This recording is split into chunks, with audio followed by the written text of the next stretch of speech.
plug into monitors, but I want to build a PC. I have a friend that can do what's called a Hackintosh. So it like runs all Macintoshes, all the Mac's programs and stuff, but it functions like a PC still. So That sounds fun. yeah, Yeah. he's pretty smart with stuff. So I was like, hey, if I buy the stuff, will you build it for me? He's like, oh yeah. He's like, I love doing this stuff. So sweet. That would be cool. Save a lot of money. And costs a lot of money. It really does. Yeah. Well. Especially because I want a gaming one. So Oh, jeez. graphics cards and Couple grand in there. oh yeah. Hey, we got a closing coming up. You know? Pay for that one. What's the Spanish word Luckily. for section? Anybody have speak no idea. Spanish? I no hablar español. Oh, no. Sorry. Yo quiero Taco Bell. Yeah, pretty much. Yes. It's about the extent of my Spanish as That's all I well. got. Oh, we're loud. 1, 2, 3. I'm loud. It's because Jason was talking so quiet earlier in that mic. Wow. Oh no, you were using that mic earlier. Listen to the sultry sounds. Let's see. Tap that mic for me if you would. And that is 4. I'm going to just turn me down a little bit.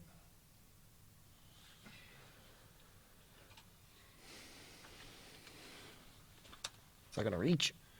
Peter Piper, pick to pick of pick. Yeah, that's not too loud. And we've already sound checked the rest of them.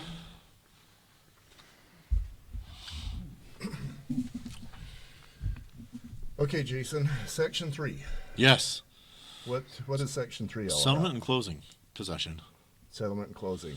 Yeah. I can't even think anything stupid to say about that, so let's roll. Well, it's actually really confusing because if you look on the closing disclosure that I send out, closing is settlement.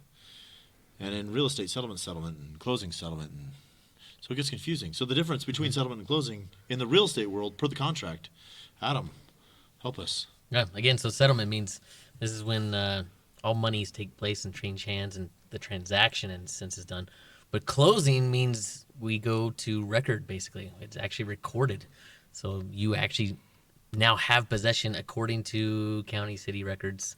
This is yours now. So even though things have been paid for, you don't technically own it until it's recorded legally that you do. Right. So settlement, people come in and sign, they deliver their money. The lender actually has 4 calendar days to get their money. And this is coming really handy because sometimes there's required repairs. Yeah. Or sometimes you want to delay because right now I have a file that's clear to close. My client's out of town. They're going on vacation. And so they want to sign before they leave, so we're signing before they leave, but we're drawing out those 4 days to fund it. So they own it less, so they're paying less interest. The problem with that is the longer you have between when a house leaves one person's possession and it comes into the other person's possession, the longer it has to get damaged. Right. So section 3.3 is possession. What do you guys like to put for possession? I Usually use upon recording. Yeah. So as soon as it's recorded, we own it. So It's kind of a typical Well- one. But it depends on. because This is- yeah. It depends, right? So it depends on the seller, the buyer, like your situation, right? Somebody might be out of town or need it, or during pandemic time when it was crazy, right? Sometimes possession was part of your offer, right? I'll let you hang out in the home for a while. I won't take possession and full 60 ownership days. for why lease backs. 60 days? Legally, that's as far out as you can go before you have to actually have a signed lease. So you can have 60 days without having to get into another contract and then have to start taking rental monies and So a full lease. As far as mortgages go, if it's going to be owner occupied, it needs to be owner occupied within 60 days. Got it. So the longest you can have that short-term lease back is 59. Yeah, 59. Here's my question from a non-realtor point of view. If you're taking possession 60 days later, who's making the house payment during those 60 days? Well, that's kind of interesting because the house payment is the owner's responsibility, right? Yeah. Uh-huh. So is there going to be rent paid? And especially during the pandemic, what are the laws protecting borrowers versus what are the laws protecting landlords? So I was teaching the class and I had an agent whose client sold the home. The guy had a set number of days before possession. The new owner went to move into his home. And the old owner said, I'm now a tenant, and you can't evict me, and I will be here so many months, which is about basically how long it's going to take. And I'm living here for free, Bonus. right? So actually, the story gets better. So the owner said, no problem. But that Saturday, he called all his buddies, went into the vegetable garden, set up a volleyball court, brought a bunch of drinks, and a loud stereo, started playing music and playing volleyball in his yard. So the tenant called the cops. Cops came. Owner said, here's my closing stuff. Cop said, what are you doing in his house? Guy left. So like, I don't suggest you do that, but you should be aware of the different laws that protect people. Because when the market was really hot, they say, hey, you can stay here for 2 months, and then you'll move. But so what if your tenant's in there, and they're like, oh crap, we lost our job because of COVID. We had the moratorium going on, and you can't evict them, and you can't collect rent, and you can't move into your house. So make sure you're working your deal right, not favoring a party too much. Right? So the other thing that's super fun is if we're going like legally specific, so that house records, title gets it done 2/42 on a Tuesday. And it's a busy day. So they don't let you know for 2 hours. And that house is damaged with people who aren't the owners and stuff like that. So it's kind of funny, like, probably nothing would happen, but I've had a few agents be like, well, this isn't legal, and how are they going to get on upon recording? So think of the possibilities. I wouldn't get too picky on it, but, like, what will happen? There's a lot. And some of that, I mean, that's interesting that you say that, because that happened with on my team, that they had given them a lease back, right? And then in moving, they were taking the fridge with them when they moved out, and that was in the thing, right? But when they did so, they scuffed the floor real bad, like really bad for tile.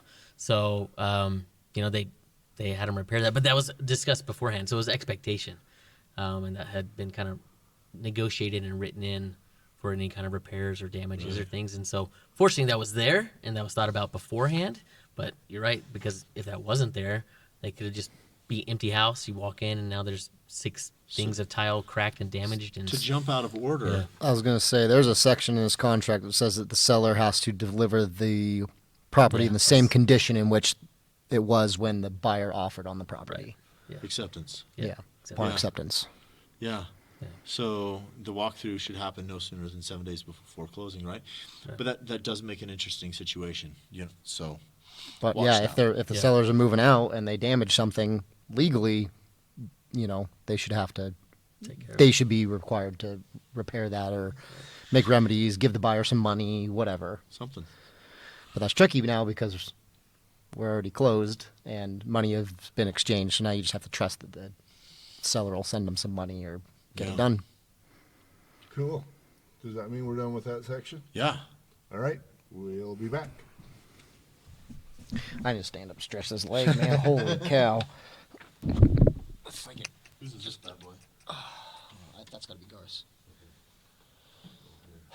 we go. You just get that right hip, wiggle a little bit. Right hip. You're only 36, man. Come on, dude. Dude, my hips are years of sports and punishment I've given myself. Is that all that lacrosse, right? It is. Throwing people down. Did you play lacrosse? I did at BYU. Did you really? Just, Yeah. I guess. Did you really? Lacrosse is Yeah. I was like, how'd you know I play lacrosse? Yeah. Yeah, I love it. I wish they'd had lacrosse at high schools like they do now. Back in the It's day. been. Where'd you grow up? I mean, I grew up back east in North Carolina, but I went to Davis High School, so Oh, okay. I was gonna say, lacrosse is big back there. So yeah, it's way big back there. I mean, yeah. Did you not know I played at BYU? Huh. No Oh, way. yeah, I did. I've been coaching for the last 10 years. Have you really? Yeah, just I at like different high lacrosse 'cause You schools. get to the upper levels and you can hit someone because you want to. Yeah, just because.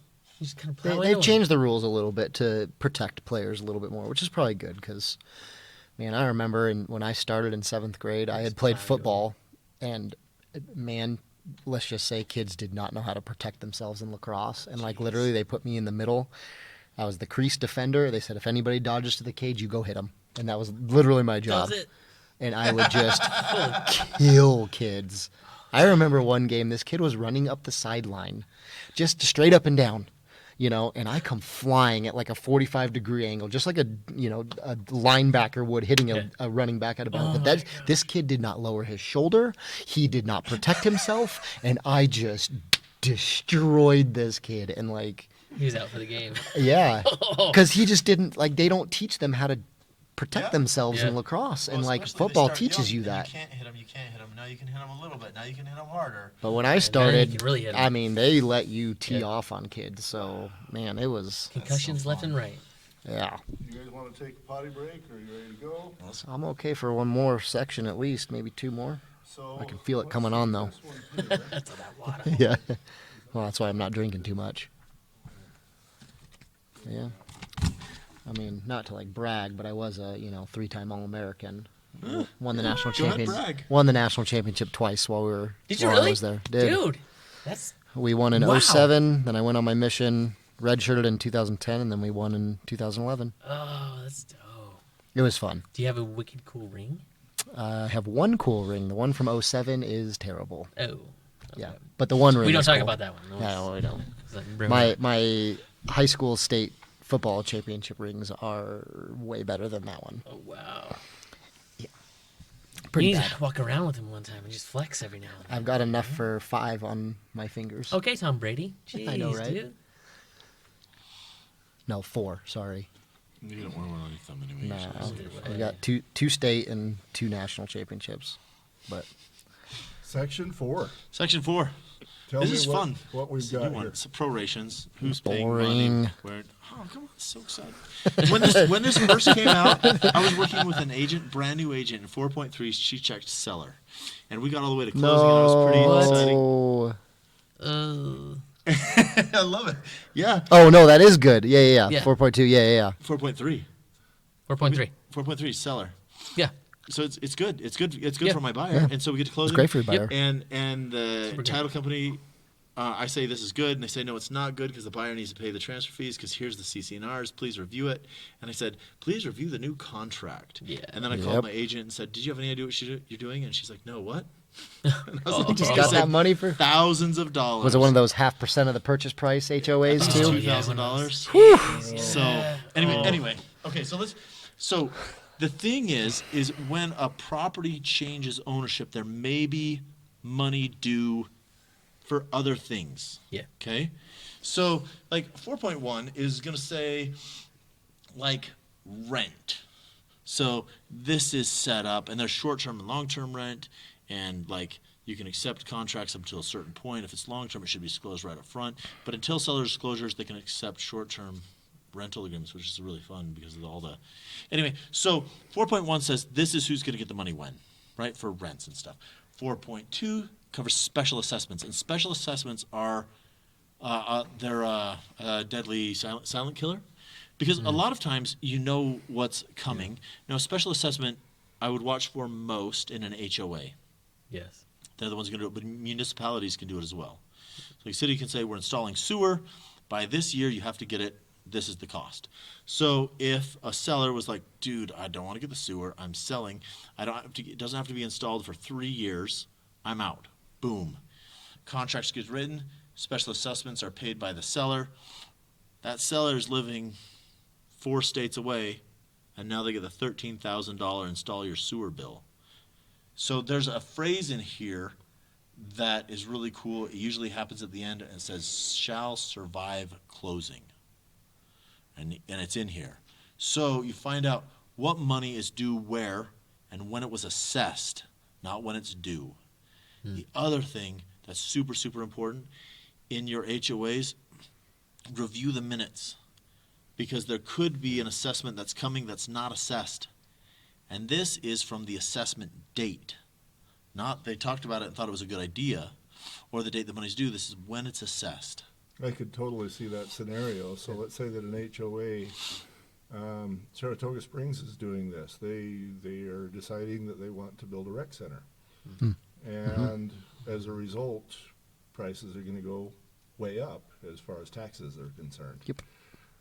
And that's probably not the world's best example, but maybe somebody says, "Yeah, I understand that this governmental organization is going to be replacing all the roofs in the HOA." Yeah. Or Well, that's one thing they're talking about it. They haven't assessed it. This is why Right.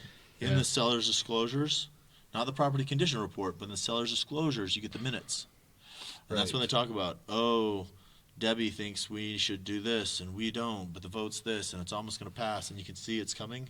Yeah. So like, hey, how much is it going to cost to install my own water heater and AC unit? Yeah, so Joe Doe decides, hey, I'm getting out before I have to pay that bill. And then he sells the house and tries, at least, to settle that bill onto somebody else. Right, which may or may not be possible depending on if it's assessed or not. Okay? So we've got that. And then 4.3, the big thing is the transfer of ownership fees, like we talked about before. And they say it doesn't matter what you call it. These are the fees that are due, and this is who's going to pay it. Okay. It also talks about utility services and sales proceeds withholding, that they're going to pay off who first, right? So utilities at the settlement deadline, you can transfer them, right? But how long is your possession going to be, and when do you want to transfer them? The other thing is that good agents do is they say, hey, let's transfer rather than turning them off and turning them back on. So we've got that. We move through that, and we can go through 5 really quick if you want. Let's do it. So 5 is like who's selling the property. Now, this is interesting because a broker is the agent who sells the property. Right. Yep. Then he has agents that work for him, they're acting for him. And so we identify the agent, and we identify their number, which is great, and then their brokerage and the broker's license number. So if you have a problem, you can track this all the way up. Yep. So fantastic. The other thing is a lot of times this is going to determine if you need limited agency. So if there's 2 agents at the same brokerage, because the broker is the same, the agent's the same, their ability to share information or act in a client's best interest is now limited. If that broker is representing 2, or if that individual agent is representing 2 different parties, they can't fight for one as fiercely as they could because they know sensitive information on the other side. Right. Yeah, you actually reduce your ability to serve your client when you take that limited agency. Yeah. I had an agent explain this to me one time, a more seasoned agent than myself, and there are pros and cons to each. If you explain it to your buyer or seller, whichever one, you do have. Again, you have to tread lightly because you can't share information from one party to the other, but you do have information. Like for instance, if you're representing a seller and the buyer comes directly to you, I personally have financial information. I know if that buyer is actually qualified to purchase this home. I can't share with the seller how much money they have for down payment or if they're willing to pay a higher price for the home or whatever that might be. But I do know that they are actually qualified for that specific property. I don't like representing both parties because I don't feel like I can represent my client's best interests. So I like to either refer it out or advise the person to go get their own agent because it makes life a lot easier, and there's a lot of liability that you take on as an agent by representing both parties. It can get very hairy and sticky. Yeah, and of course there's a lot of allure to getting the full 6%. But if you have an agreement with maybe a friend who you refer to them and they refer to you, then... And this is a really good reason to have good relationships outside of your brokerage. Yeah. Yep. Yeah.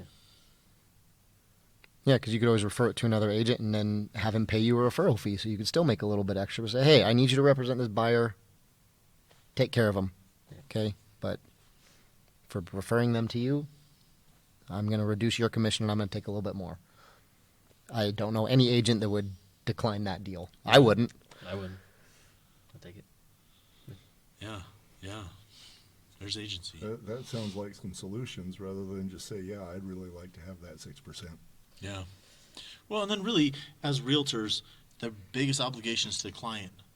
So the client, possible clients, the other agent, the other broker, they're not on the list, right? You get your buyer broker signed or your exclusive right to sell, which sets this is the amount of money we're making on this transaction or that I will make on this transaction. And you explain that to your client, right? And this is like the cheapest isn't always the best, right? Look what we drove here. Right. Not the cheap cars. People want a good experience, right? And as an agent, sell that. Like, I will take care of you. I'm worth it. This is what I'm going to get paid. It's not all about the money, but it's a factor. I had a broker tell me once that number one, you do what's best for your client. Number two, you do what it takes to stay out of jail. So, Yeah. know. That's It's good good advice. advice. Good advice. Yeah, and I'm thinking, because I've been always kind of a customer service geek, is that the real goal is to turn that client into somebody who's going to call you again and refer their friends and their family and their brother-in-law's cousin to you. exactly. And if you have to temper the kind of service that you give them, because now you're also representing the other side, you've just cut probably a big hole in your future paychecks. Right. A referral partner is much more valuable than a client. Yes. Yeah. Okay. Is that the end of that section? Yeah, we're going to 6 next. 6 next. Okay, Yeah. let's move this microphone closer to you. I had a situation like that where I am luckily still good friends with the buyers, but I had a listing, double-ended that with the buyer, and I sold the buyer's house. So it was like 3 transactions all in one. So like, I'm looking at this going, oh my gosh, like this is amazing, you know. This is Yeah. Great day. 6-7 years ago. So I'm like, man, this is phenomenal. But I have talked to those buyers since, and they pretty much said like they wouldn't want to do that again in that situation. I totally understand, and it's like I can get where your eyes get big, going, man alive, you know, I got seller, buyer, another seller, It's and like, 9% coming in. Yeah. yeah, it's and it was they were full commissions on all of them, and so Pretty giddy. it was a big, you know. I mean, several years ago. I mean, this house is like, it's actually just up the street, you know. Do you know the Turners up the street by chance? Doesn't ring any bells. Logan and Christine Turner. They live on Centennial Boulevard as well, just like around the corner. But yeah, it was that house up there. Yeah. Back then, that house was $575. Now it's probably 1.2. Gotta call him up. Say it's time to I know. sell. Kind of spendy. Okay, I've been needing to do some Spanish here, and I don't know the Spanish word for section, so we're going to go with section 6. There it is. Yeah. Boom. That works. There's your Espanol. Espanol. What's in section 6? Title and title insurance. Titled. I can't wait. It's exciting. Mm. So this is like, you know, the guy takes the title and he gets the big belt. Let's work out. No. Okay, so, John Aaron Cena. Rodgers here. Rogers. but it is saying, like, one, the seller owns the property. Okay? And this is because, one, it's theirs, but they get to do with it what they want, which means they can sell it, but maybe they're renting it. Maybe they're renting it long term, maybe they're renting it short term. Okay? So if it's long term, that agreement's going to be binding before this agreement. So you can't be like, well, sorry, I was renting it to you, but now I'm selling it, so you're out. Right? So the long term rental agreements are there first. And then there's also short term. So in this contract, it says 30 days or less are short term, and longer than that's long term. Now, a short term rental agreement can be accepted up until seller's disclosures.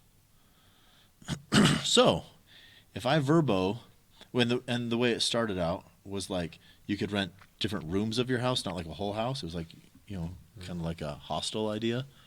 Not like hostility, but like, you know, you stay in a... Sometimes Anyway. it's the same. Depends on who's staying there.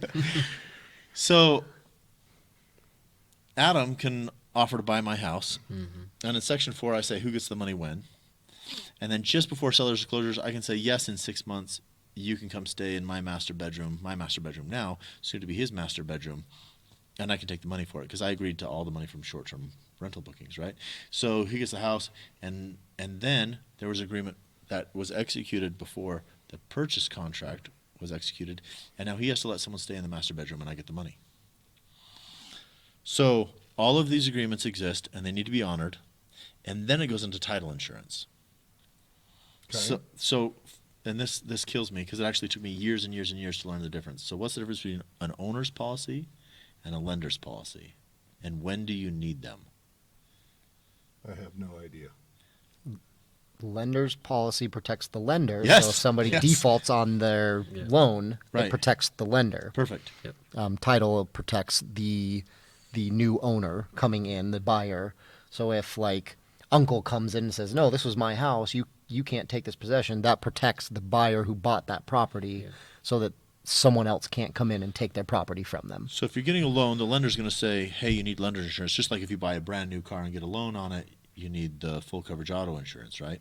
So the lender needs a lender's policy. So if the lender has a lender's policy, why do we need an owner's policy? Because the lender's policy, protects it, right?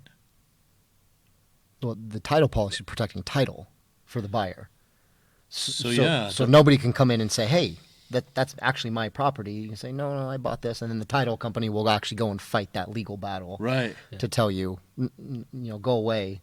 No, this new buyer's, this is their house, not yours. So the lender's policy protects the lender. It says I'm in first position. If anybody's going to get money, I'm going to get mine first. Not necessarily that no one else will get money, but I get mine first. The owner's policy says you own the property and no one else has claim on it. Yeah. My policy, you still may owe someone else money. I just get mine first. And so in the Utah contract, in this version, the seller's going to pay for the owner's policy.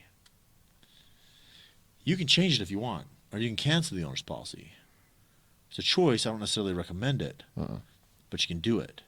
And when the market gets really, really hot for the sellers, you can come in as a buyer and say, hey, we're going to cover the owner's policy. Yeah. Switch it up a little bit.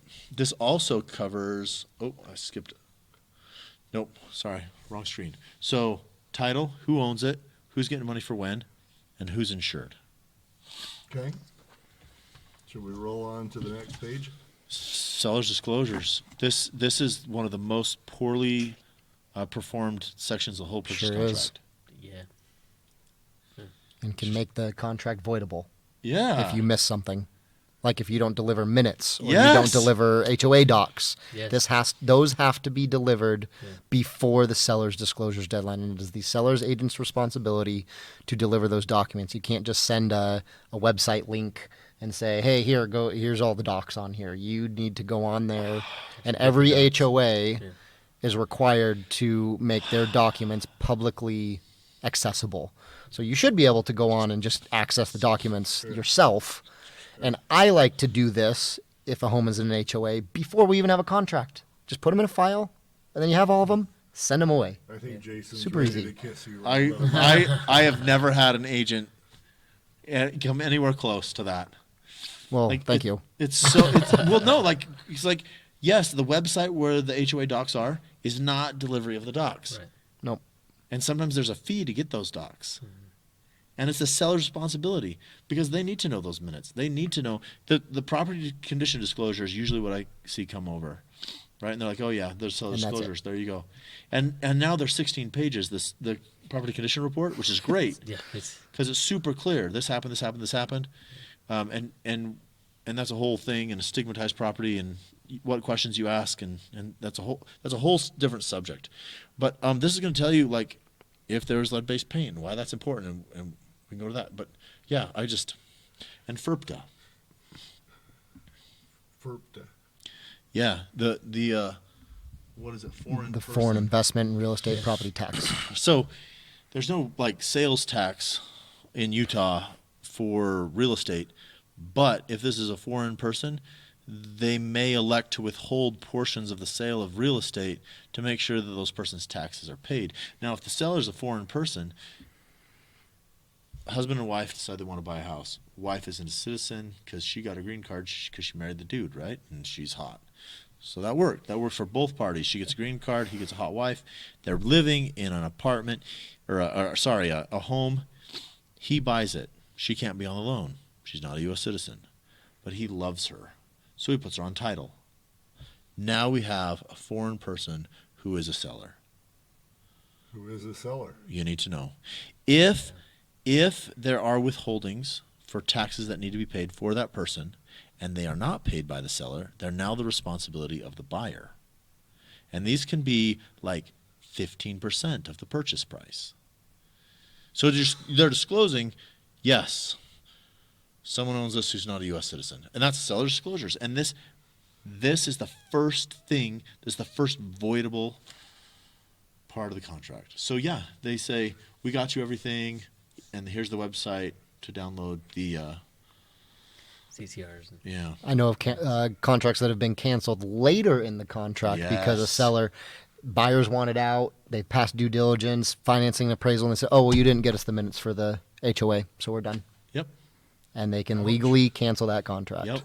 Okay, so when you come up with those minutes for the HOA and whatever the fee is, do you go to your sellers and say, hey, this is a cost, you got to write me the check? I tell the sellers they need to go get them. I just say, we have to have these documents. I need you to get them to me so that we can get them to the buyer by this date. If you don't, the buyer can cancel this contract all the way up to closing. And as a good agent, a lot of times they'll pull it before they list it. I love it. It's pretty rare, but they'll get a preliminary report, title report. And this is going to say who the owner of the property is. And if they have, they've got their seller's disclosures all ready, they have them there and they say, look, here's the seller, here's whatever, this is what's happening, there you go. Super, super, super clean if a seller's agent will do that. Sorry, a listing agent. So I can see how that is cleaner to say, okay, homeowners, sellers, you need to create this document, rather than you go do it and then you go to the sellers and say, hey, this cost me $10, pay me $10. Yeah. Well, and it takes the liability off us as realtors to do that, because really it's not our job to get the disclosures. It's their job to get those. And a lot of HOAs won't let us get them. No. They'll say, oh, the homeowner has to do that. So you just say, okay, Mr. and Mrs. That's Homeowner, privacy you laws. need to go and... it seems cruel, but it's privacy laws. So yeah, it's and fair. It's fine. it really it should be the homeowner's responsibility to get those. But if you're explaining to them the reason why, and I've never had a problem with anyone. Nobody would have a problem with that. No, if you want this to cost you your contract and the sale of your home, then don't do it. No seller will say no to that. It's just one of those things that has to be done during the contract. And a good agent will do. Because, yeah, on the condition of earnest money. But I wouldn't want to go track these down and then, because us as realtors, we want to give our clients a good experience. We want to roll out the red carpet for them. But at the same time, if something is missed, that's going to come back on our shoulders. Well, you didn't get what we were supposed to get. And it's like, well, really, it was your responsibility. And I was just trying to help you out. And so that way you can put it back on this. Well, I need you were needing to get those documents. That carpet goes from being red to black and brown and moldy with maybe some dog poop on it. Real quick. Real quick. Okay, so that's an important thing to keep track of. All right. But often overlooked. Yeah. Mm-hmm. What else have we got in this section? That was beautiful. I'm so happy right now. Yeah. I think they call that Twitter page. Right. I've had a crush on Tyler for a long time. Oh, you stop it. All right, section 8 next. Section 8's huge. Yeah. It's fun. Huge. This is a Fun good one. and big. huge. It's huge. Huge. Huge. Huge. Okay. All right, let me change the camera. Can I go to the bathroom real quick? I don't know if I'll make it that big. That's a big section. End of the hall, turn right. That's a big section.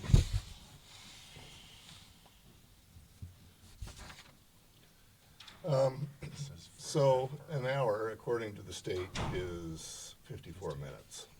Yes. And so content to create an hour's worth of 54 minutes is generally 45 to 50 because we'll throw a couple of quizzes in there. Oh. So in order to create a 3-hour course, to create a 2-hour course, we need 90 to 100 minutes. Okay. For a 3-hour course, it would be, half of that more.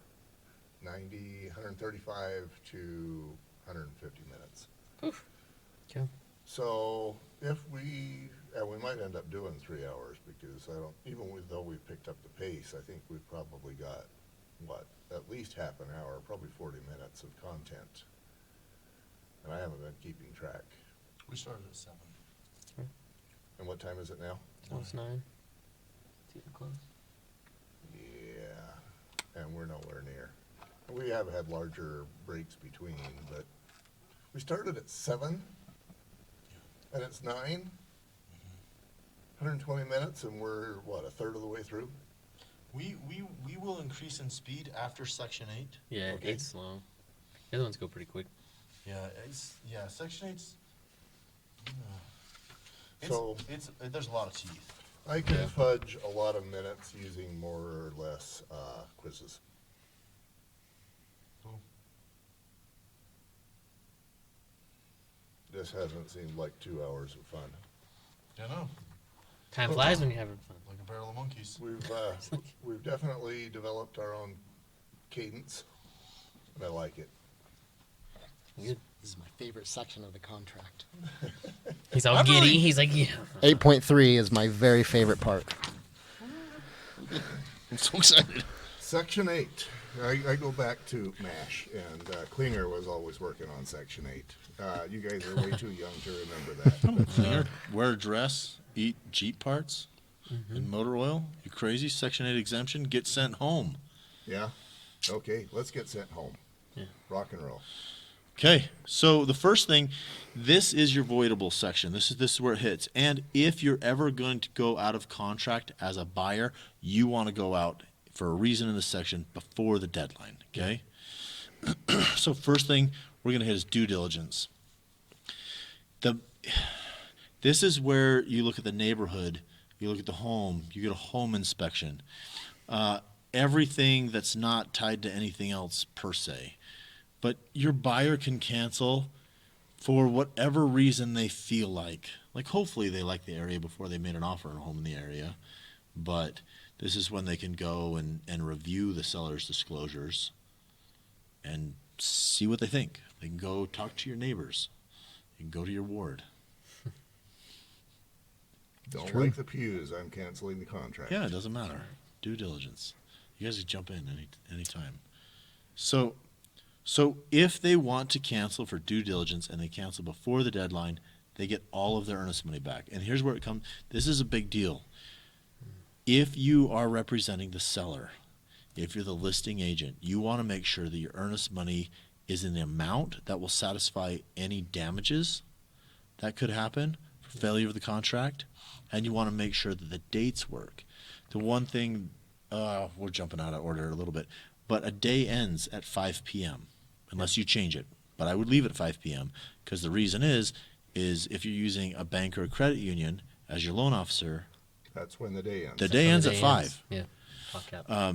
Most professionals, it's just agreed upon that work ends at 5. So make it 5, keep it 5. And the other thing is like you're also making your life a whole lot easier.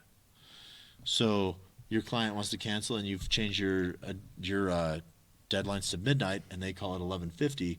Now you're scrambling to try and get that over to be received. You guys have any experience in this category? Good stories to tell. I do. So I had contract coming up to the deadline. It was like 4:50, and I can't remember what side I was on, but the other agent hadn't gotten back to me. Finally, it was like 4:50, and they call me, and they were like, we had to change something, but essentially, in order for the contract to be valid, it has to be signed and communicated by that deadline. So he gave me Communicated how, though, too? As this is super important. Yeah, that's where it gets Okay. dicey, right? So if we have a contract together, right, and you send me signatures at 4:59, right? And it's in my inbox, but I haven't looked and I haven't seen that. You haven't texted, called, anything else. 5 o'clock hits.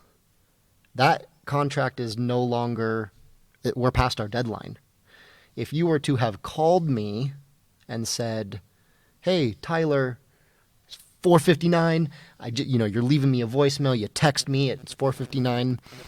I think that would be valid enough that you're like, hey, I have communicated with that agent. I called him. I left him a voicemail. I have texted him. He just didn't respond. You can't tell me in this day and age that you get a phone call, voicemail, a text message, an email that you haven't received something, right? You have definitely communicated to that. But if you just send that and you don't communicate it to me and don't let me know, and I don't validate that You haven't received it. I haven't received. I have not received. It's in your yet. email, but you haven't opened your email. Like, No. Now, This that is- is an interesting point, because maybe somebody didn't receive it. It might have been sent, but maybe it was sent to the wrong address. Yep. Maybe it went to the spam. well, here's another thing. So maybe you put a red receipt on it, and he opens it at 4:59. He's like, well, whatever. And he thinks it was after 5. So are you going to take him to court? Like, what do you want to pursue the full extent of your rights to legal terms? Do you want to litigate, or do you want the deal to go smooth? You know? And so, yeah, if you're sending at 4:59, you might want to call him at 4:50 right when you're here and say, I've got some come over. I hope I can get it to you in time. And maybe right then you're going to send a cancellation or an addendum extension, yeah. that says, if this isn't accepted, we're canceling, right? You get that over and be like, hey, I've got stuff. Can you work with me, right? Because you want to preserve a relationship, because maybe you're going to have to work both sides. You're going to kick it over, and you know a guy because he's good, because you worked with him on a deal and he communicated well. So now you get a referral fee coming back to you, right? Maybe he's going to make an offer on your property, and you're like, man, last time I worked with this worked well. Yep. So I'm gonna take this offer, because it's not always like the highest and best. I know plenty of agents who, and this isn't a violation of the code of ethics, but they'll say, I've dealt with this person before. The contract didn't perform as it was written. So even though this looks like it's the highest, this is not the best. Yeah. I've got a question for you. So, say you write an offer as the buyer's agent to me, Okay. right? You're the buyer's agent. I'm the seller's agent. I send it over to my clients. We're signing. I call you to say, hey, we've accepted your offer. You're jumping around. But before I tell you that, you tell me we're rescinding our offer. Are we under contract? So wait. You call me, I say I'm rescinding your offer. Before I even get to say, hey, Jason, good news, you pick up the phone and you say, Tyler, we're rescinding our offer. Are we under contract? I have signatures. We've accepted your offer. Are we under contract? Oh, gee. I know what your answer is going to be, and you don't yet. I would actually say, if you're meeting the terms of the contract and it's in writing, I would say we're under contract. We are not. Because you told me that you rescinded the offer before I communicated to you that it was accepted. But so, Because legally, you can call me before we get signatures and say, "Hey, Tyler, we're rescinding our offer. We're taking our offer off the table." because I do know that acceptance is the one time it doesn't have to be communicated in writing. So if you said, hey, your offer's accepted, before I said anything else, then I would be bound. So if I said quickly, "Jason, we're under contract," before you said, "Hey, Tyler, we're rescinding our offer," now we would be under contract. And depending on how the contract was written, chances are you're probably getting your earnest money back anyway if you send a cancellation. But Well, here's the other thing. that's that we where it skipped. gets like crazy. It is. So unless But you sue these are for- good things for agents to know, Yeah. especially new ones that are coming in. That So let's take this scenario, because I have nothing to do for the next 3 days. Okay, you say, I call up, I'm like, hey, I'm going to rescind, but you're like, I've accepted your offer. So now we're bound because it's already signed. I have 4 days as a borrower to get the earnest money to the realtor, and then there's 4 days for that to go into the trust account. Yeah. So I have earnest money that's non-refundable as soon as the offer is accepted. Okay, but I never deliver it. So the contract is canceled for non-performance. Now the seller can sue for performance, right? Unless I say we're canceling for section 8.3. and then I just lose my earnest money. But that would be a pain. Okay, so wait. So, okay. We got off topic. I'm sorry. I That digress. So here's the so much answer I fun. expected from you based on having recorded with you for a million years. Yeah, for a while. I expected you to say, talk to your broker. Seek legal counsel. I don't like that was. I've never been asked that. I really. Chances are that's probably never going to happen. But- it could, because it has to be signed and communicated that, hey, we are under contract. Usually I send a text message, so that way it's like. So yeah, and It's I think in that's writing section and- 25 is. But I always want to make sure that the other party, because Yeah, there's times where 23. I'm waiting for a response, and I haven't heard anything, and I'm going, our deadline's coming up, and I haven't heard it. And I'll call the other side, and I'll say, hey, did you get our? Oh, I haven't seen it. And I'm going, oh crap, like where I've maybe missed a letter in an email or something, and so like things happen like that. Yeah. So you got to scramble to make sure that you're doing your side as well, because there's the other side might be thinking the same thing, like, hey, are they getting back to me, or so you just always want to make sure that you get that. I always try to get a text message or an email or something that says, hey, yeah, we got it received. If you do get an email with an offer, I always respond received. Just something simple, just to let the other side know that we got it and That's good stuff. I'm not just ignoring them or whatever. And not part of contract law, but that's good agent rules. Yeah. And that will get you more contracts. More communication is always better. Yeah. I've actually talked to a couple of agents who says, yeah, people, when there's a multiple offer situation, which has been the case for the last number of years, they would have the successful offer because certain agents had a better reputation. It wasn't about the offer, it was about the agent. Right. Performance. So are we section 8'd out? No, that's 8.1. We have 8.2 and 8.3. Let's do 8.2 in the next segment. Yeah, 8.3 is. Yeah. That's a good one. 8.3 I is Yeah. the best. Oh. It is the best section in the whole entire contract because there's some ins and outs of it that Yeah. I I need love you it. to be more vocal. Okay. Sorry. I I'll was just stop listening. being so I was vocal. So fun. just taking in. I'm letting you take the appraisal financing section, Kay. Oh yeah, great. It's all Yeah, you. that's fine. Well, It's just easy, appraisal, come not on. As a financing. matter of fact, do you want to 8.3 is take financing. Oh, yeah, lead yeah, in 8.2. on this one? But how do I lead in? Just Just say, start talking. this one's section 8, I've got this to say about it. So 8.3 is fun because now we talk about 8.2. We need 8.2. oh 8.2. I didn't know we're 8.2. Appraisal. Oh, so the appraisal condition 8.2. This one's fun because especially the past couple of years, appraisal has been a big deal, right? And things are a little different now as the market has shifted. But with the appraisal condition, pretty much what we're saying is whether or not we're waiving our right to appraisal, right? So do we want to have one done or not? Also, we would need to get consideration from our lender if we can have it waived. But if we're willing to waive it on our side, and this is basically saying, hey, the value of the home, do we care if it comes in at value or not, and can we afford to get around that?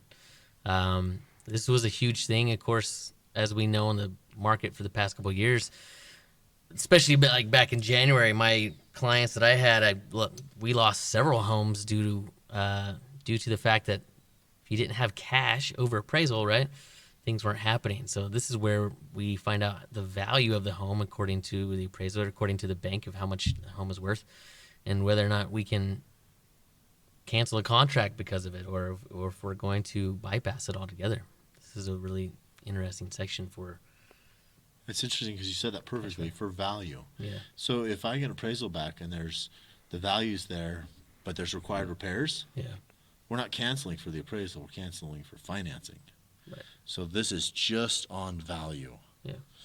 So and then I failed to mention section 8.1 and section 8.2. If you don't meet these, they keep your earnest money. Right there. That's what it says. The seller keeps your earnest money. Right. Yeah. Right. And so that's why if you're representing the seller, you want to make sure that it's compensatory for whatever liabilities you may have if they cancel. You guys ever run into a deal that went sideways or maybe wasn't accepted because there there wasn't enough down. Like you didn't accept the offer because there wasn't Right. enough down, or there wasn't enough earnest Yeah. money. Enough earnest money. Have you ever run into that? Yeah, I mean, I've had sellers that have said, "Oh, well, no, we need more." I mean, before the craziness of 2020 started happening, usually we just put like $1,000 for earnest money, which is like nothing. I mean, if Right. you back out and give $1,000 to a seller, it's like no big deal, right? But since things shifted, I mean, I had one client do $25,000 non-refundable upon acceptance. It was just accept my offer and you can have $25,000. Hot diggity. I know, right?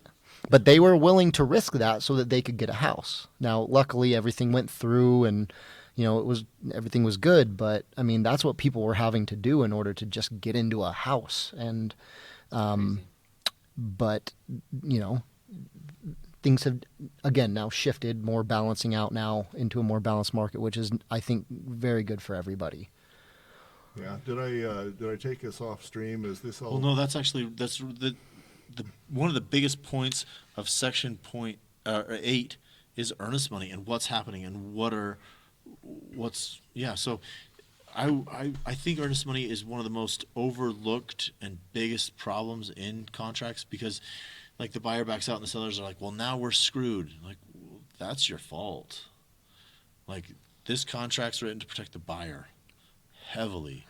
Heavy So on the buyer heavy, side. Yeah, if you're representing the seller, you make sure your sellers are protected. And if they need this deal to go through, or they're losing $10,000, then put $10,000 earnest money non-refundable, and that's the only offer you'll take, because that's the only way you're going to balance that out. Yeah. Yeah. I'm going to say you in any business you want to give the customer what they want and need, and if in this case the listing or the owners need $10,000 if things go south, then you write it that way. Now, if you have both in 8.1 and 8.2, both those checked is conditioned, you can cancel, and on to 8.3. If those boxes are all checked, financing is required, your buyer can cancel for whatever reason they want. Actually, they still may qualify for the loan. The house might appraise, and We're in if, section 8.3 now. Yeah. This is if the that- good stuff. if your buyer wants to cancel for whatever reason, maybe they just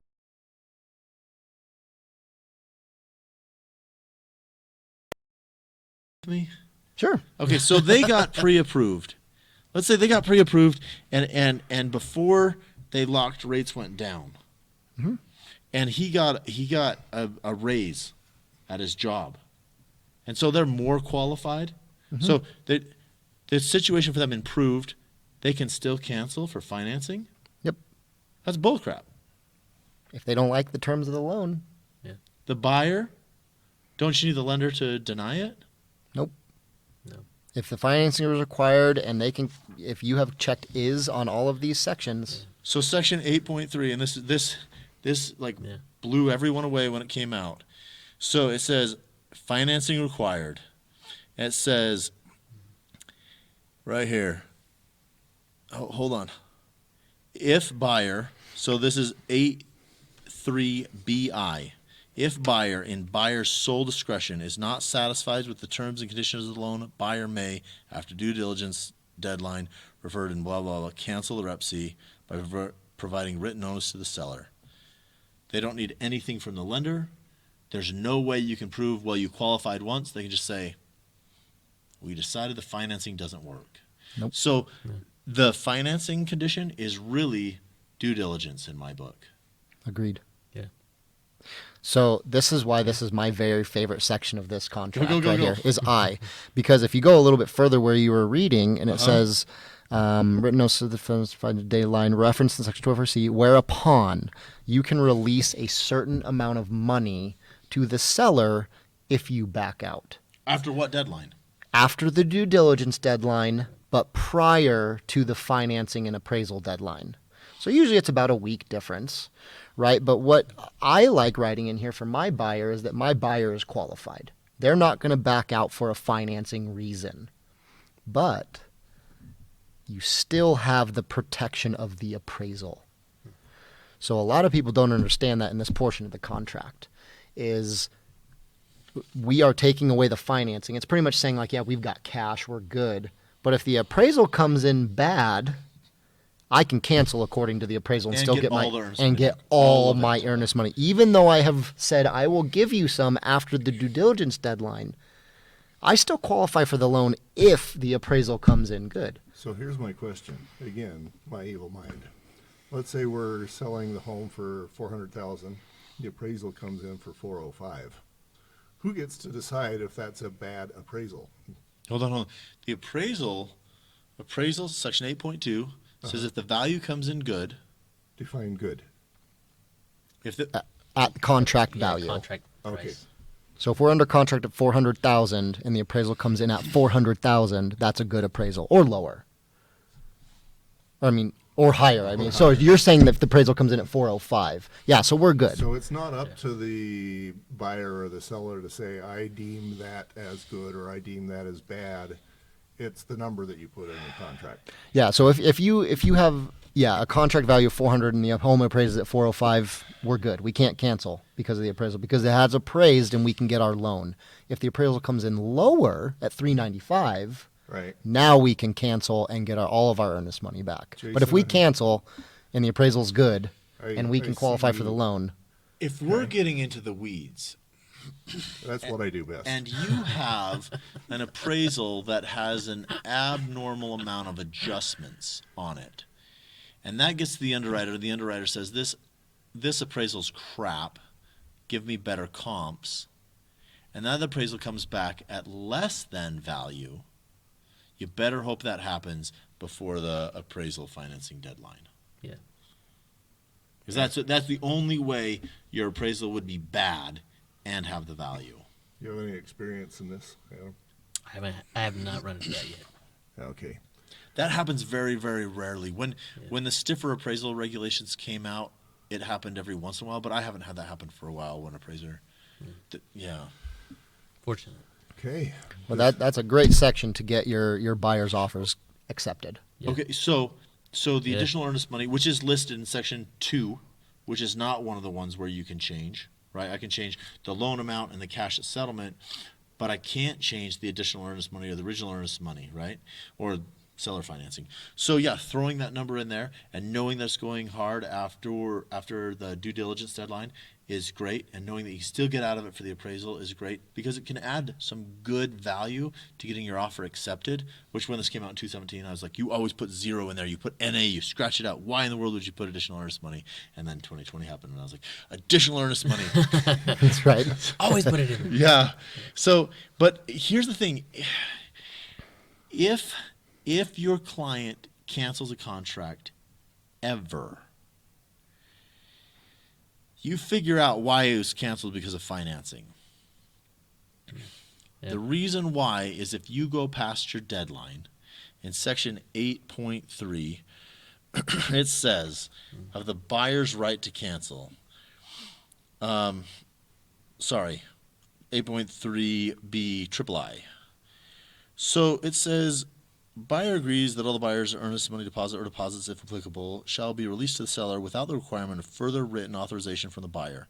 Seller agrees to accept as the seller's exclusive remedy their earnest money deposit or deposits, if applicable, as liquidated damages. Buyer and seller agree that liquidated damages would be difficult and impractical to calculate, and the earnest money deposit or deposits, if applicable, is fair and reasonable estimate of seller's damages in the event buyer fails to obtain the loan. Okay. Translate that to If buyer you ease. cancel Okay. for financing, they keep your earnest money. Which, if you're putting 25,000 up, that's sad. But if something happened that made you unable to buy the house, can we jump to section 16 really quick? Yeah. Okay. So 16 has teeth. This is default. Okay? Yeah. If the buyer defaults, they've got 3 options. The seller has 3 options. Okay. They can keep the earnest money and say you're good to go. They can return the earnest money. No, they can keep the earnest money and say fulfill the contract. Or they can give the earnest money back and say I'm suing your butt off. Okay? If the seller cancels, and this is super important, this is why, if your borrower can, you throw down a huge chunk of earnest money.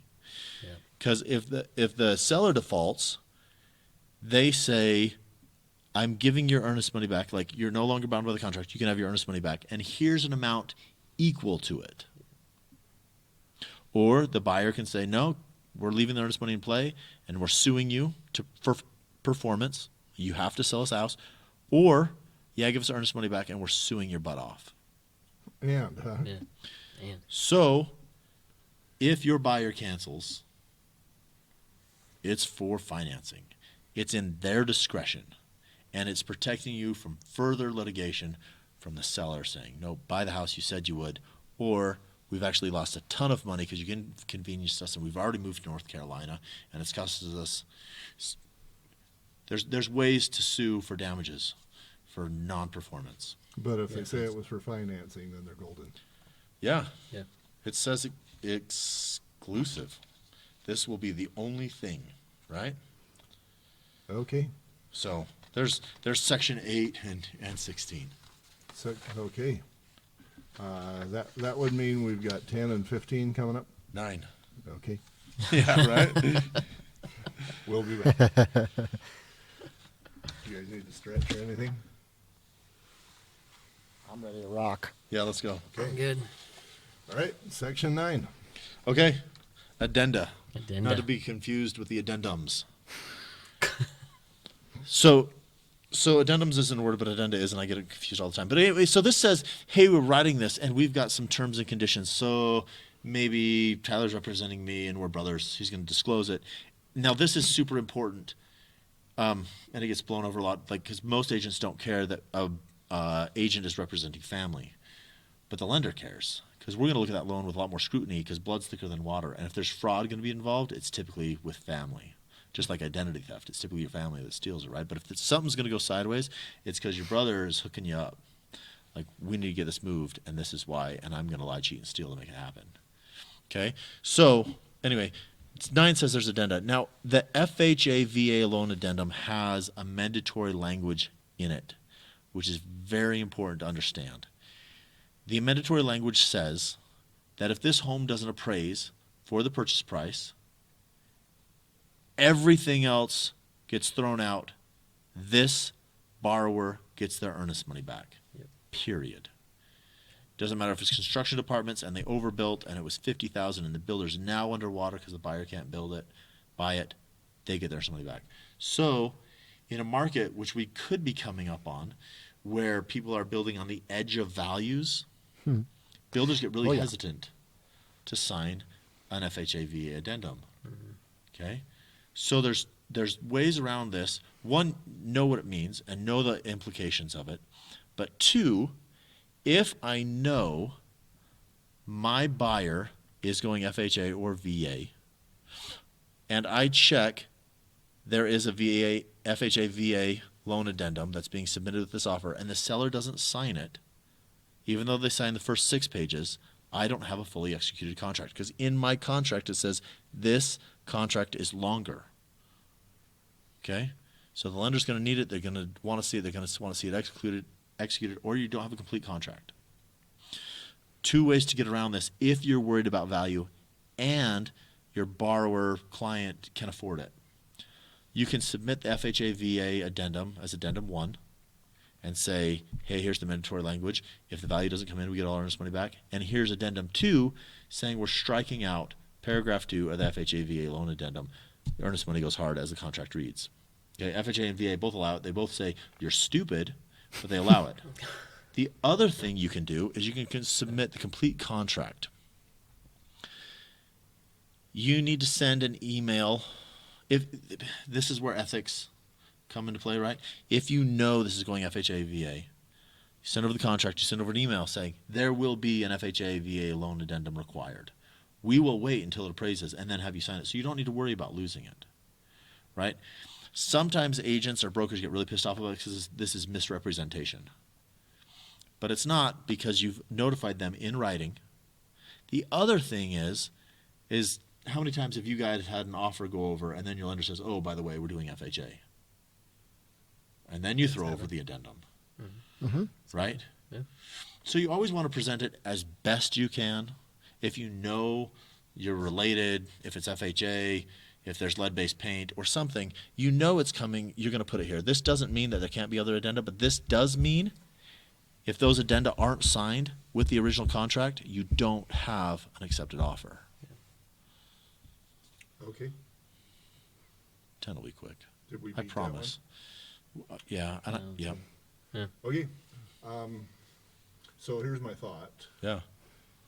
I can always not use a section, like if we were over talkative in that first thing, I can just not use it. So that's always an option. Yeah, I think we're probably gonna be pushing to even keep this within a 3-hour course, is my suspicion. Because the repc is very important.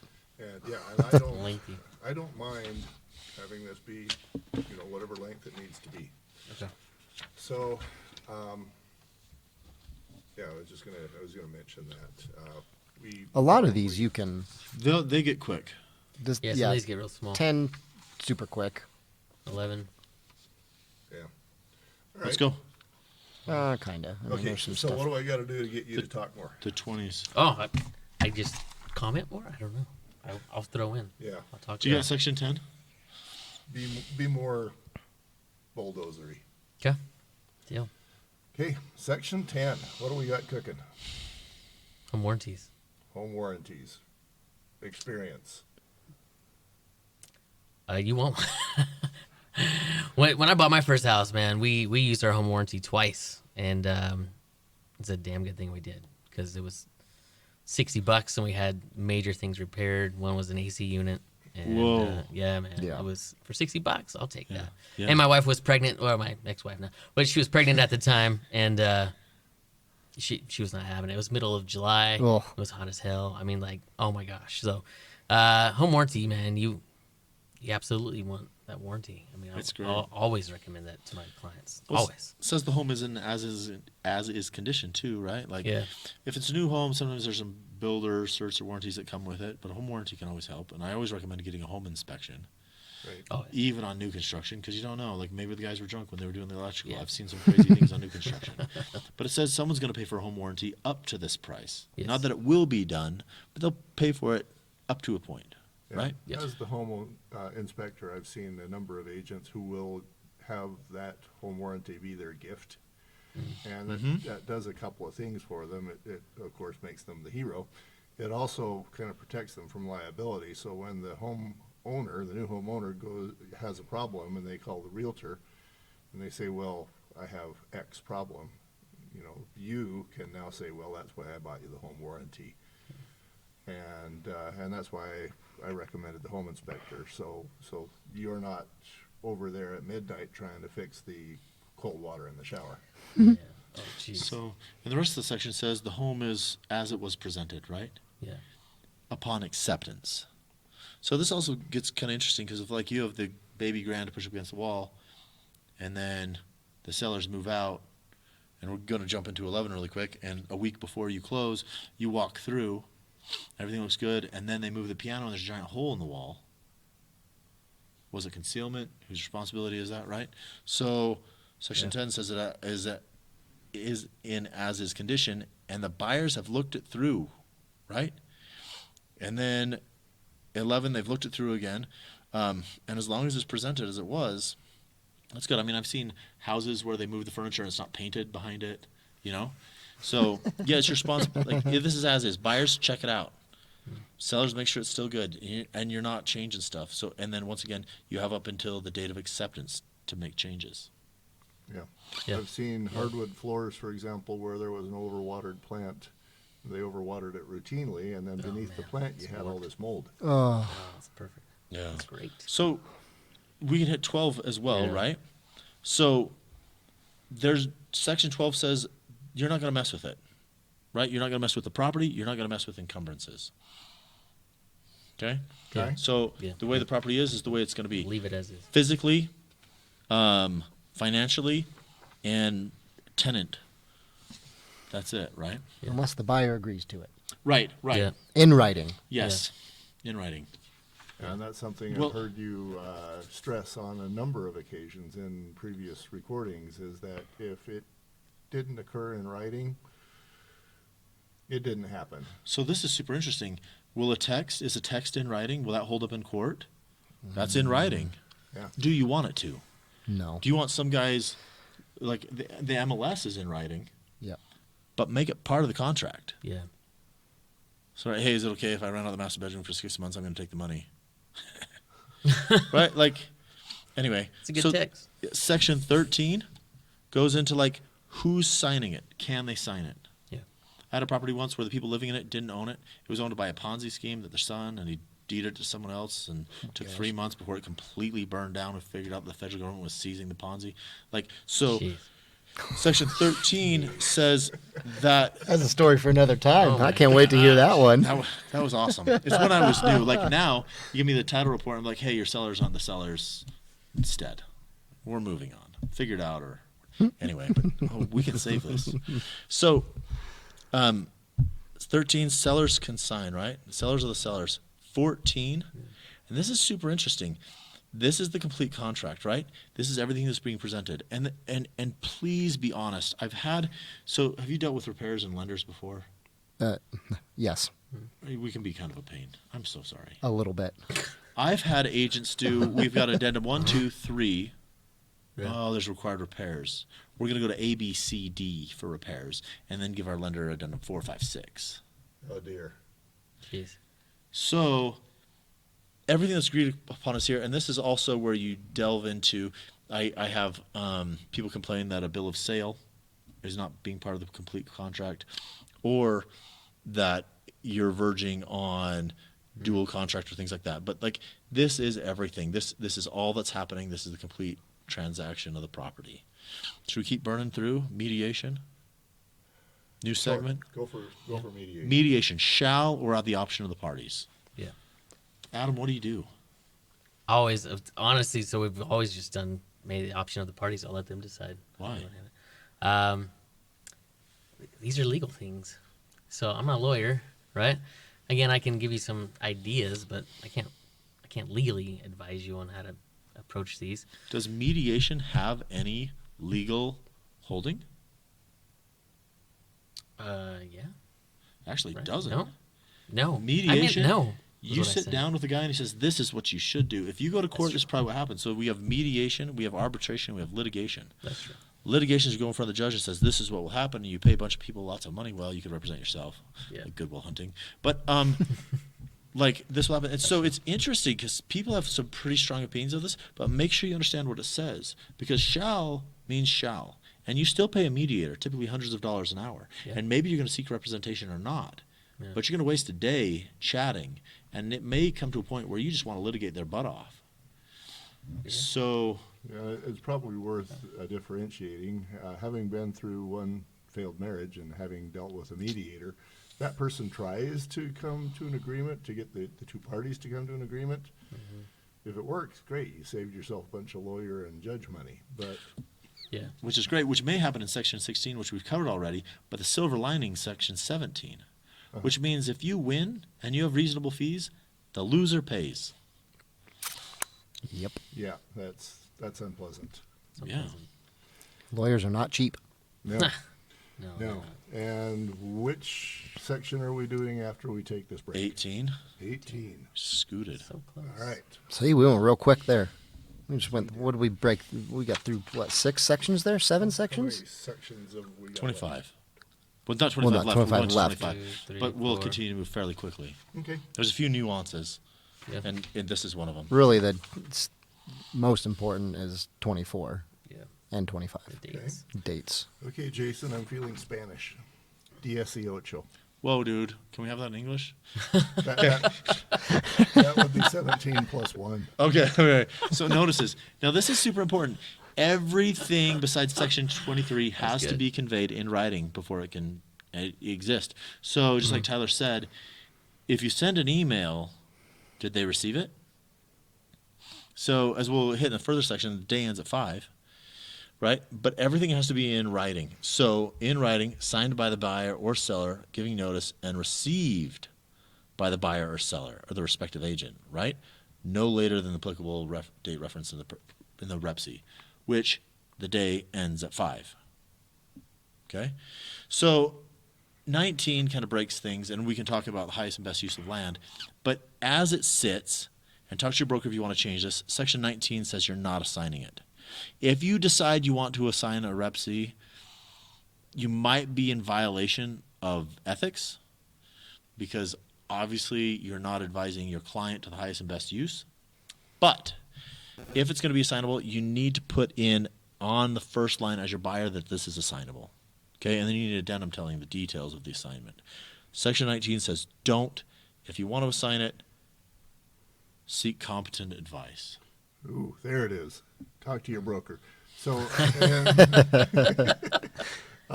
so I'm thinking, I know a guy who is actually in the business of putting homes under contract and then selling the A contract. wholesaler? Yeah. A wholesaler, for definition, because it's a fun word because you hear about wholesalers. Yeah. I'm a diamond wholesaler. I'm a real estate wholesaler. A wholesaler never, ever owns the thing they sell Right. of sorts. So if I'm wholesaling, I'm selling contracts. I'm not selling real estate. You don't need a real estate license to do it because you're buying and selling contracts. So I come in, you've got a little old home, downtown Lehigh, 1 acre of property. Home was built in 1900s. It's condemned. It's worth not very much. But I know I can cut that property up 3 ways. Each one of those third of acre properties is worth 120, 200,000, depending on where it is and what you can put on it, right? So I come in, I say, yeah, I'm going to buy your property for 120. I'm going to put it on a 9-month contract, assignable. And be like, Tyler, I've got a sweet deal. You can make a ton of money. I'll say the contract for 50 grand. You're going to make hundreds. Let's do it. This If you're a real actually estate agent, happened about 2 years ago. really? Did you not hear about this story? No. So there was a guy that was buying properties from a builder in an LLC. He purchased 85 properties in 1 year because properties were appreciating so quickly. He would put them under contract. He would go find an investor, sell that LLC to the investor for a profit, and then own 15% of that property. He did that with 85 properties. And finally, was he a real estate agent? I don't know, but Smart eventually dude. the builder came in and said, if we hear of any of you guys doing this, you are done. So anyway, he took advantage of the system back then, and man, that guy, he's making, If you know what you're doing, you're going to make a ton of money. The because problem he is, bought them as the LLC, not Yeah. his own self, and then he just sold the LLC to whoever which wanted is to buy actually how reverse 1031 exchanges works. So it's the 2 teenagers made a bomb by like it. Yeah, no kidding. It was just, but There's- I mean, if you are a realtor, check with your broker. This could be in violation of the code of ethics. Yeah. Be careful. yeah. Okay. Insurance. Insurance. Section Vente. Oh, nice. That's large in Italian. what's that? No, it's Role models? what's the coffee place with the mermaid? Starbucks? Starbucks. Yeah. Vente is large in Starbucks. Oh, that is true. Yes, it Vente is is. actually Yes. 20 because it's 20-ounce drink. Fragile. Yeah. Okay. Anyway, so insurance. So the property needs to be insured. Yeah. So here's your problem with possession, right? And here's like, can I please move in before I close? Yes. Tyler's full of all the right answers. Please move in Why? before I close. Why? Like it's gonna happen. It's gonna happen. We are going to fund. We're gonna table fund. So the money's already at the title company. They're just waiting for my signature. The loan's done. Tyler, I got a great We're story gonna be about this as homeless. well. I got stories for days. let's. So building this house for buyer, same thing. Buyer had his brother co-signing on the loan for him so he could close on the loan. Well, builder was a nice guy, let the buyer move in. Co-signer said, I'm not co-signing anymore. Well, they gave him enough earnest money for about 6 months worth of payments. So he said, we're not moving out for 6 months. They destroyed the house. Finally, they moved out. Wow. They had to fix it up. Anyway, this guy lost about $100,000 on this house, this builder. Whose responsibility is it to insure that home? The builders. Yeah. Yeah. Lost his shorts on it because he was being a nice guy, let the buyer move in beforehand, and I got a contract that just died. Theirs was Section 2.2, is contingent on the sale of real estate. They decided they were going to let a friend assume their loan. Assumption didn't happen. They let them move in. They can't move back into their house now. The contract that the house they were going to buy fell out. What a mess. They've got tenants. They can't evict them. There's no precedence for rent set. What a mess. Yeah. Time is of the essence. Your day ends at 5. This is bound by deadlines. Things have to happen in a certain order. Yeah. Okay? And it's 5 p.m. Mountain Time. So if you got clients in another state, you better know what time zone they're on. Yep. Yeah. 5 o'clock here. And it's super important. And the reason it's 5 is because the day is effectively over business at 5. Yeah. Okay? Counterparts. This is one of the funnest sections of the contract. It's weird. Okay, so if I close on a loan, I have a note. The note is signed in blue ink. That paper that your client signs comes to my office.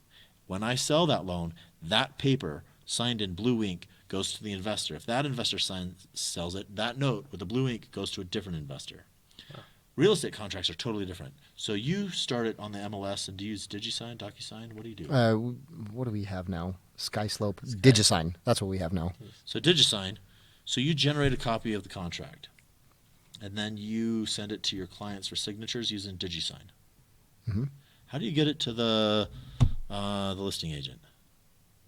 Just when I get the copy back. When I get back, download it and email it over like an attachment. So you send it as a PDF. Yeah. So you created a copy on the MLS. One copy exists there. Then you got one that goes to DigiSign, and the client sends it there. So there's 2 copies, and neither of those are paper. And then you save it as a PDF. So there's 3 copies, And it's not executed yet because you need signatures from the other side. and so they Yeah. get it to their client, and they use DocuSign, Yep. except for Grandma, who needs to sign it because she's on title because she helped the young kids buy it. She doesn't trust computers, so then they print it, Yeah. and she signs it, and then you have a fully executed paper copy, right, which is the original because it has the ink on it. So if they scan this and email it back to you, is it going to hold up? Should. But the originals are over here We don't need because wet signatures. this contract right. can be digitally completed executed. in counterparts, Yeah. which means there are multiple originals. Got it.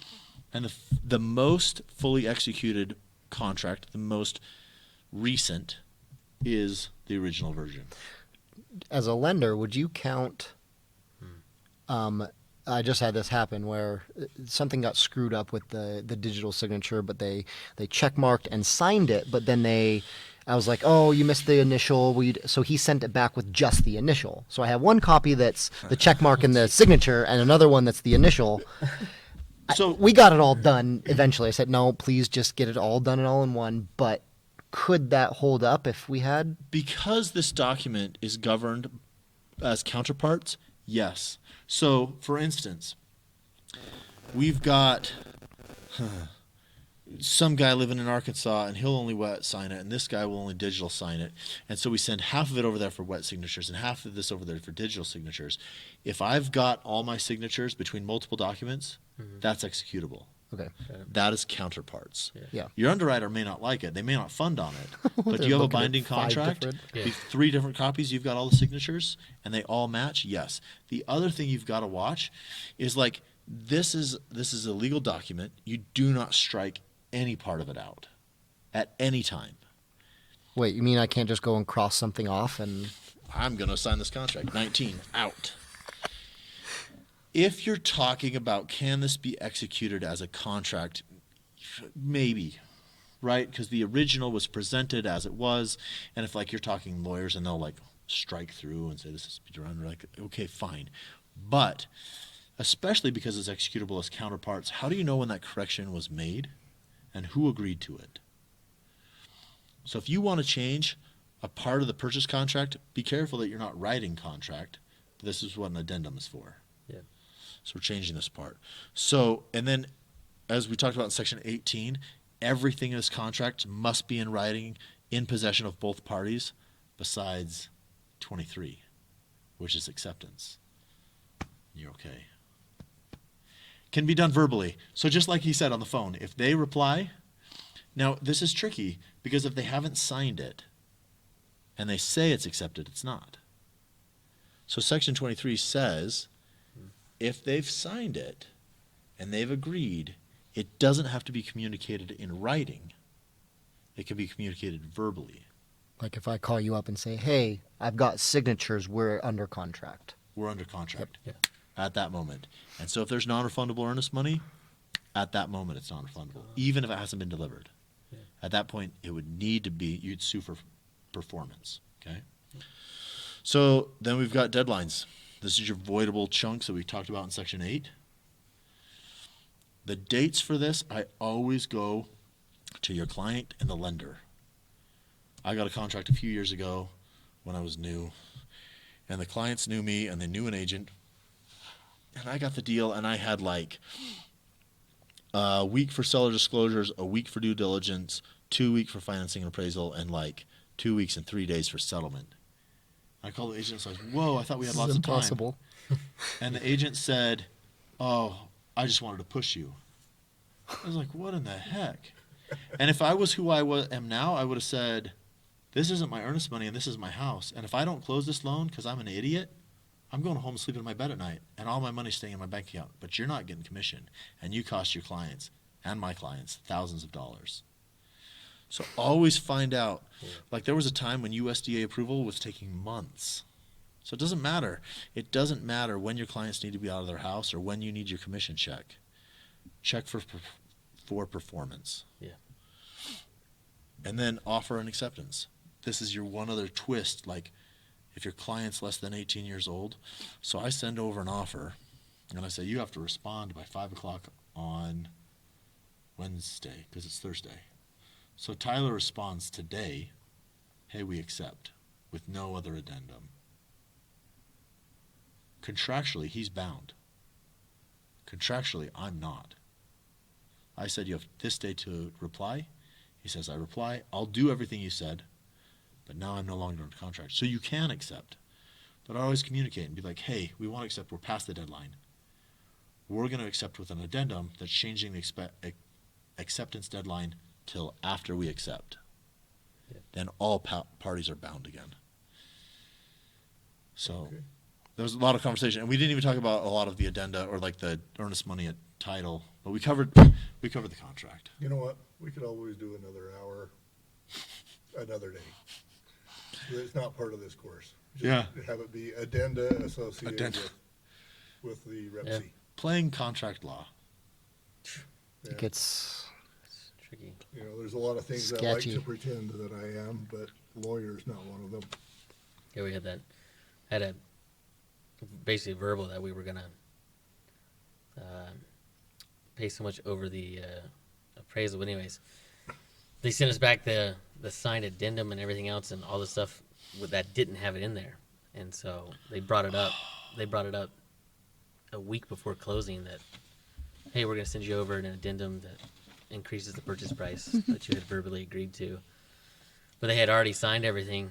and pass all the dates and And everything. past all the You're dates and everything. So we were nope. like, I was like, nope. But then they started to argue back. Anyways, we ended up having to call the hotline and get the lawyers involved, and they were basically just like, look, this could go either way. So it's totally up to your client. Anyways, he just agreed to pay it, so we didn't have to fight it. But This I is mean, really, he Yeah. agreed to do yeah, it. and So we had it's verbally like- agreed to do it, and he was okay with it at first. But we had all the docs but signed. then you go, well, Yeah, and that's what I told him. I'm like, well, contractually. you've already signed. And so he was like, well, I don't have to do it that way. And anyways, it just turned into. real quick. We do have to hit the addenda because I've had this happen where we want to increase the purchase price because we want the sellers to pay Okay? this much closing costs, and the All right. sellers come back and they say, "Hey, we don't want to do that, so we're not going to raise the price." Let's hit that in the next segment. Okay, That'll be the last one. it's okay Why wouldn't someone do that? Who cares? because they're dicks, Yeah. Yeah, Right? who cares? Yeah. This doesn't affect it. It doesn't affect anything. right? Yeah. And yeah, probably helps the comps in the neighborhood by going up. Your neighbors will be happier because your house sold for higher. Come on. They don't care about their neighbors. Come on. Okay, let's do an addenda to this So course. Adam brought this up, and I was going to just let it fly, but this is super important because I've seen it happen, and it's cost clients tens of thousands of dollars. Okay, so the language first, you're not real estate attorneys. Don't get too creative in your addenda, right? You write an addendum, change what you need to change, and try not to have 15 of them. Like the cleaner the better. But here's the language. To the extent the terms of this addendum modify or conflict with any provisions of the repc, including any prior addenda and counteroffers, these terms shall control. This is why your random addendum after your FHA addendum will trump it. It says right there, it trumps it. The thing you want to watch is that you're addressing anything you want to change. Yeah. So if they say, hey, we're raising the purchase price and we want the seller to pay closing costs, and you say, we're not raising the purchase price, you've just agreed to pay closing costs without raising the purchase price. That's happened on one of the contracts. Ouch. I saw it come through, and I was like, oh, sweet, the sellers are great. They're really gracious. They're just agreeing to pay closing costs because I don't know what happened. And we get to closing, and the sellers are pissed because they just lost 10 grand. Looks like that agent's probably covering those closing costs. Yeah, He is. you would hope so. Yeah. If he wants to have any further business from those guys, he does. Yeah. Yeah, it was My probably lost mistake. anyway. I will. So a take tip that. that I heard is that you don't want to negotiate via addendum, and you guys probably can further elaborate. It's the on this. worst. But you negotiate via, for example, email. Well, so State of Utah came out a while ago, and the first thing you do is verbal. Yeah. Hey, like, we've got these repairs. Are you willing to make any repairs? Oh, you are? Yeah. Okay. These are the repairs we want. Those are acceptable? Okay, I'm going to send over an email just to make sure. Send over the email. They say, this is great. Then you send over an addendum.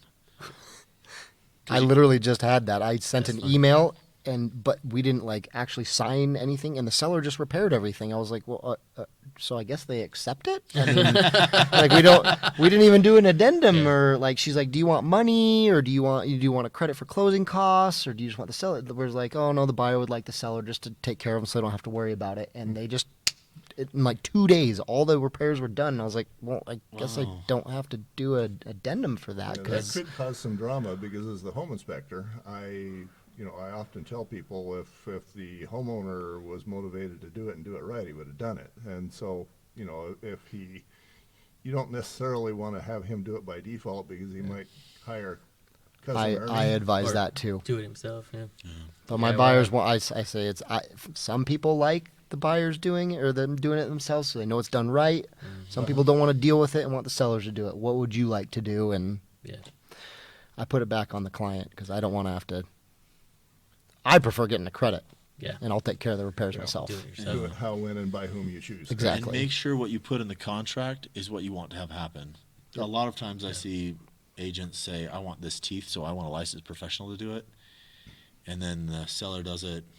And we And then don't. I'm like, where's the invoice? Yeah. I had your breaker box replaced by your cousin Vinny, Yeah. right? Like, who did the water heater? Like, no, you said licensed professional, give me the invoice. Yes. And if someone else did it, now we have a safety soundness issue, and I'm not going to lend on it. So be aware. What you're right should happen. Yeah. Okay. That'll And be if you have any other questions, who are you going to call? Ghostbusters? Garth? Tyler? Adam, I'd call Adam. I'm going to say probably the broker. Your broker. Yeah, the broker. Yeah, The broker. there you go. Best one. All right. Thank you, gentlemen. We're out. What a good class. So exciting. Okay, so if you Good want... stuff, man. There's so much ins and outs.